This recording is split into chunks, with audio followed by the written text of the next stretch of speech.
Movements collapse when they become more interested in collecting heads than advancing their cause. Unfortunately, the Vrelev and Zuma Press newscom-worthy metoo movement against sexual harassment and abuse might have just reached that point. Last week, metoo took down Pulitzer Prize winner Stephen Henderson, the editorial page editor of the liberal Detroit Free Press, or Freep as it is called locally. Henderson was fired for inappropriate behavior, even though no women actively complained about it, that allegedly violated the newspaper's zero-tolerance policy. If this standard, both too vague and too strict, is going to be religiously enforced on workplace interactions in the post-Harvey Weinstein era, few men, or women, for that matter, will ever feel safe in their jobs. Henderson is something of an icon in Michigan, where I live. He is a prolific writer and a popular media personality. First became acquainted with him when I was a scribe at the Detroit News conservative editorial board in the mid-1990s, and he on the liberal Free board that he later headed.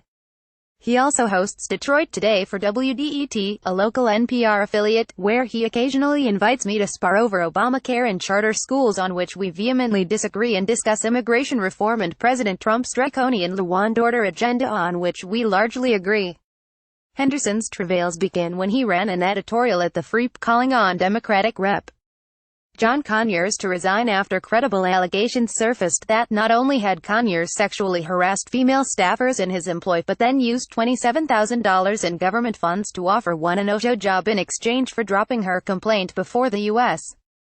Congress Office of Compliance and signing a legal paper attesting that Conyers had done no wrong.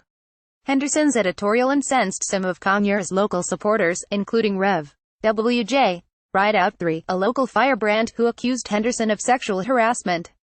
Rideout offered no names of victims or substantiation or details, which is why his own TV show has been indefinitely suspended for lacking journalistic standards. Still, his allegations triggered an internal probe by the Freep. Henderson explained on his show subsequently that he supported and encouraged the investigation because he had nothing to hide. He says he racked his brain for every relevant interaction with his colleagues over the last 10 years and reported whatever he could think of candidly and openly to the investigators. The Freep's fishing expedition eventually turned up 2 interactions that HR decided were inappropriate. Both occurred in social situations outside of the workplace.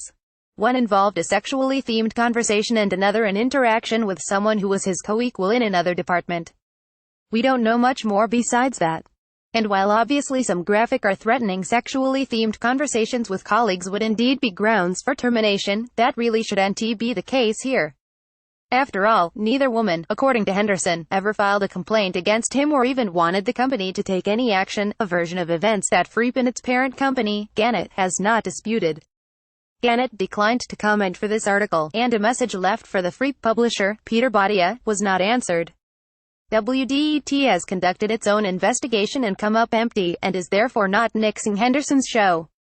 There is still much we don't know about Henderson's situation. More may well come out.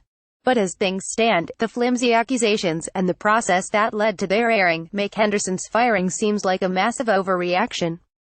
Sexual harassment is a serious issue, especially in the workplace. All people deserve to have a comfortable work environment free from harassment. Many of the high-profile heads that have rolled since the metoo movement emerged clearly deserved their comeuppance, including, of course, Hollywood mogul Harvey Weinstein, whose multi-decade sexual predation triggered it all.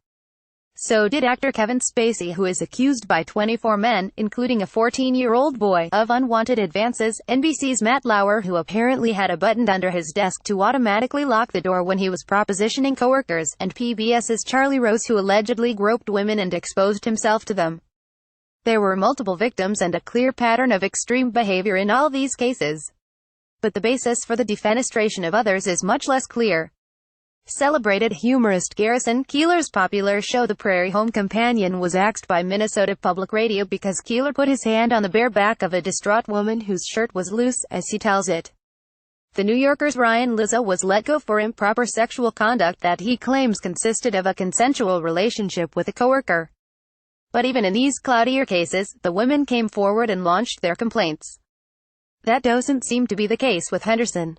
The Freep launched an investigation based on allegations by an unaffected outside party with a grudge, not any of the women involved.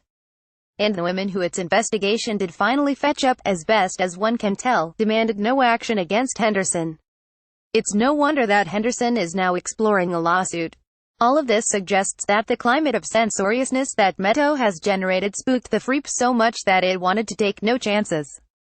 But there is something quasi-totalitarian when a company starts going after employees for victimless behavior that has been retroactively branded as inappropriate.